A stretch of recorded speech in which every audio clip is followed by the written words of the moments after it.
Good morning, children. Welcome back to the lesson Evans Tries an O Level, written by Colin Dexter. Dear children, we had already 4 sessions on this and we discussed the story in detail. We started with the main character Evans, who is also called as Evans the Break, who wanted to appear for an O-level German examination, and this could be his escape tactics.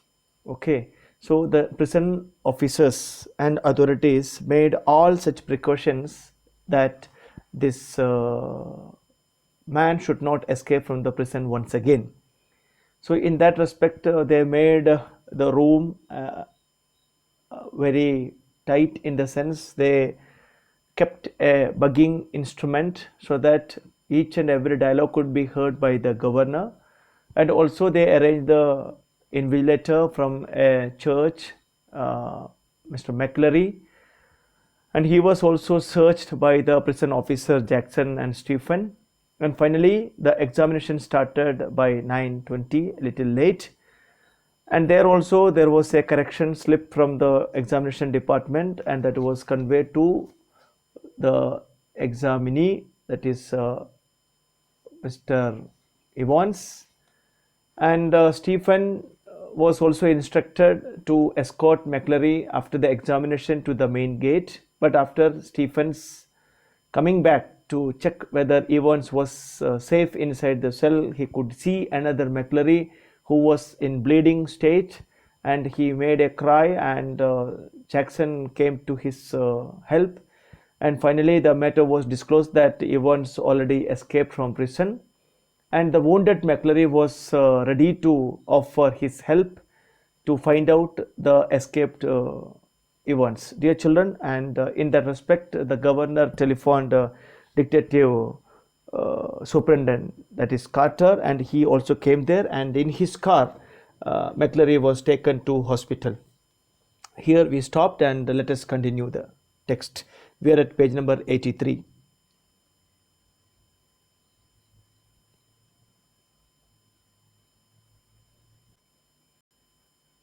Yes, Carter opened the back door and helped McClary inside, and within a few seconds the car leaped away in a spurt of gravel. Here we stopped.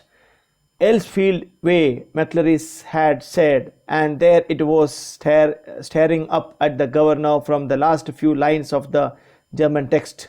From Elsfield Way, drive to the Headington roundabout, where, yes, of course, the examination board was in Elsfield Way, and someone from the board must have been involved in the escape plan from the very beginning, the question paper itself, the correction slip. So according to that McClary, Elsfield Way they have to go, because that was the place the examination board was situated. The examination board was situated in Aylesfield, and he doubts the question paper is a helping factor for Evans to escape, and the correction slip. The governor turned to Jackson and Stephens. I don't need to tell you what has happened, do I? His voice sounded. Actually, governor is very angry towards Jackson and Stephen, who took much care, but actually according to governor, these two were morons, foolish fellows, almost calm in its scathing contempt. Okay, what do you mean by scathing contempt? Scathing means scornful. You can write down. Scathing means scornful, contempt, disgrace. So he was insulting both Stephen and Jackson, telling that they were two morons, foolish fellows, fools. Was it who took Evans for a nice little walk to the main gate and waved him goodbye? And just governor asked, who was that fellow out of Jackson and Stephen who escorted Evans to the main gate? And it was me, sir, stammered Stephens. And Stephens, stammered means spoke with difficulty. Okay, just like you told me, sir, I could have sworn. And he said, actually it was an order from you, sir. That means it was an order from the governor, sir. Okay, so what, just like I told you, you say, what the hell? Actually governor was not knowing. That means the phone call was a hoax. Okay, that was a hoax call. When you rang, sir, and told me to, when was that? The governor voice was whiplash now. What is whiplash? A stroke. A stroke now. He asked, who gave you permission and who made a call that time? You know, sir, about 20 past 11, just before, you blithering idiot. Okay, you idiot man, it wasn't me who rang you, don't you realize? But what was the use? He had used the telephone at that time, but only to try unsuccessfully and once more to get through to the examination board. Actually, that time governor was making a call to the examination board, so there was no chance governor making a call to Stephen. So that, dear children, you could make it out now. It was a hawk's call from Evan's friends. Okay, he shook his head in growing despair, disappointment, and turned on the senior prison officer. As for you, Jackson, how long have you been pretending you have got a brain?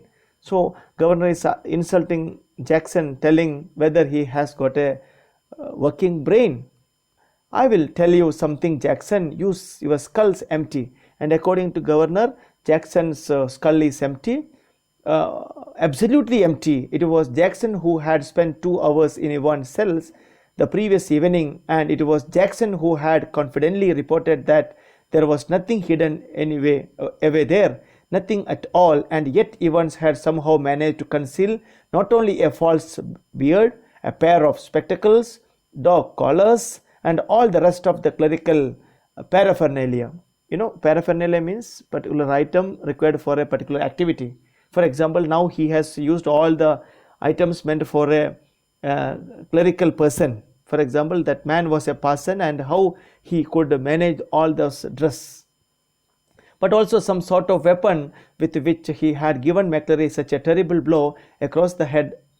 Irk. So this is what the conclusion from governor. Actually, Jackson the previous day said that he removed all the threatening weapons from him, including the nail file and nail scissor. But how could he get that weapon to attack McClary? This is what the doubt of the governor. A prison van backed alongside, but the governor made no immediate move. He looked down again at the last line of the German to the Headington roundabout, where you go straight over and make your way to the New Graben. New Graben? Where on earth? New something? New grave? Never heard of it. There was a war grave somewhere near Reading, but no, it was probably a code word. Or, and then it hit him, Newbury. God, yes, Newbury was a pretty big sort of place, but actually governor is now trying to read the little German script using his old knowledge, and he was making out the place New Graben, that there is no place like that, Wargrave, and finally he concluded the place as Newbury. Okay, a pretty big sort of a place. He rapped out his orders to the driver, St. Eldad's police station, and step on it. Take Jackson and Stephens here, and when you get there, ask for Bell, Deputy Superintendent, Chief Inspector Bell. Got that? So, dear children, now we have another character here, that is Bell, Chief Inspector Bell. So, they can take the help of that person. He leaped the stairs to his office, 3 at a time, got Bell on a phone immediately, and put the facts before him. Well, get him, sir, said Bell. We will get him with a bit of luck. So he informed the message to Chief Inspector Bell to catch Evans. The governor sat back, okay, and lit a cigarette. Yeah, God, what a beautifully laid plan it had all been. What a clever fellow Evans was. Careless, leaving that question paper behind, but then they all made their mistakes somewhere along the line. Well, almost all of them, means all the criminals do commit some mistake. The same way here Evans also committed the mistake by leaving the question paper, because all such details are written in the question paper, and that is why very shortly Mr. Clever Evans would be back inside doing his once more. So governor is expressing that Evans did a mistake by leaving the question paper. because he could read little German. With that, he could catch the clever events. With that confidence, the governor went ahead. The phone on his desk erupted in a strident burst, and Superintendent Carter informed him that McClary had spotted Evans driving off along Aylesfield Way. They had got the number of the car all right and had given chase immediately, but had lost him at the Headington roundabout. He must have doubled back into the city. And by the way, governor got an information that McClary could find out the cars used by Evans, but it was lost near the roundabout. No, said the governor quietly. No, he is on his way to Newbury. After reading the question paper, governor got the idea that Evans might have gone to Newbury. So he suggested the superintendent to go towards Newbury. He explained his reason for believing so and left it at that. It was a police job now, not his. He was just another good for a giggle, gullible, easily believing, okay, gullible governor. That was all. Okay, credulous, you can write down. Gullible means credulous, easily believing. But the way, Carter, I hope you managed to get McClary to the hospital all right. By the way, governor got a doubt whether that bleeding McClary was hospitalized or not. Yes, he is in the Redcliffe now. Really groggy he was when we got to the examination officers, and they rang for the ambulance from there. Okay, so he informed that he was left at Redcliffe. Okay, the governor rang the Redcliffe a few minutes later and asked for the accident department. McClary, you say? Yes, he is a person. So governor wanted to ensure whether McClary was there in that place, Redcliffe.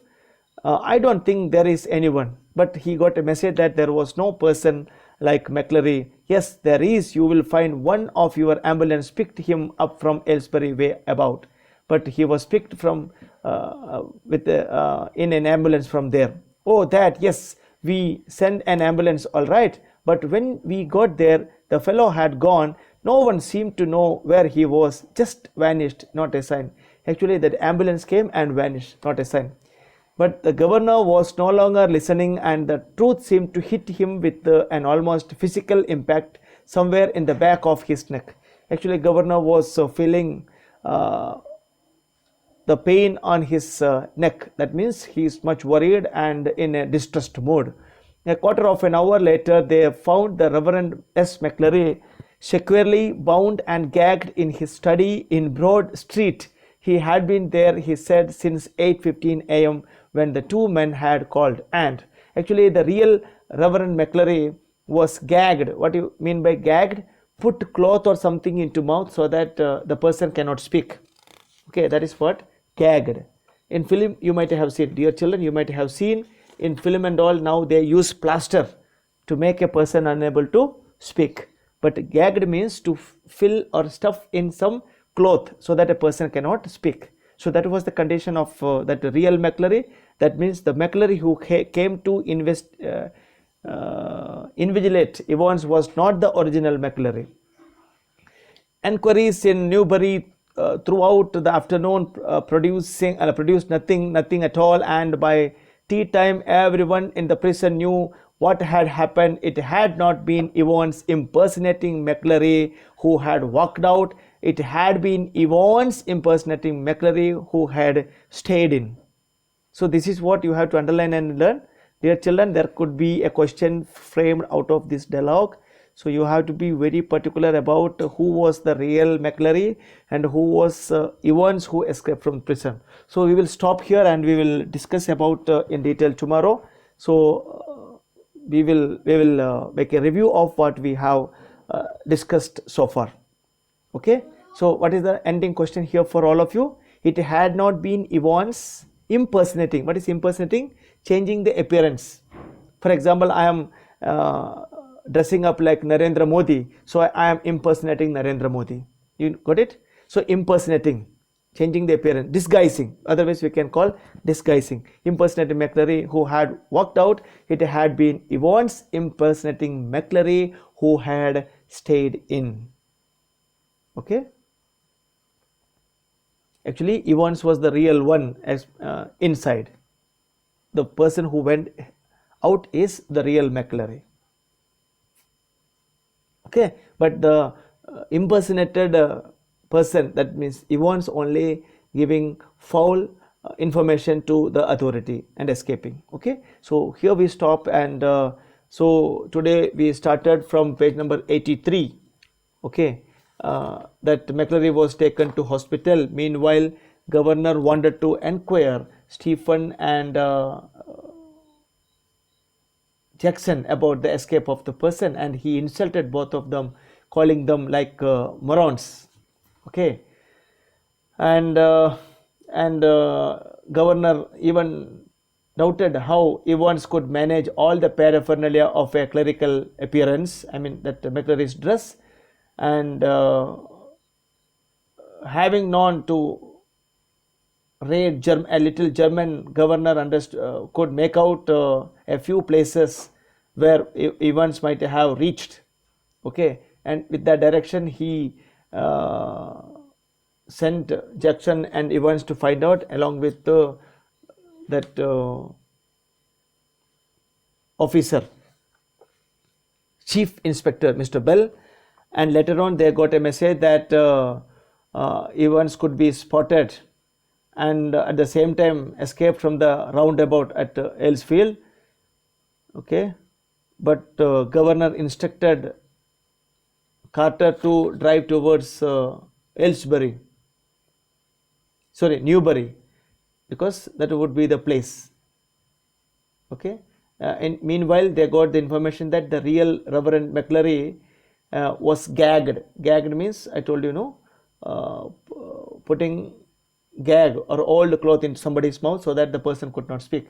So in his study in Broadbent, and yeah, here we will stop for the day, and we shall meet again tomorrow with the remaining part of the text. Dear children, have a nice day ahead. Thank you.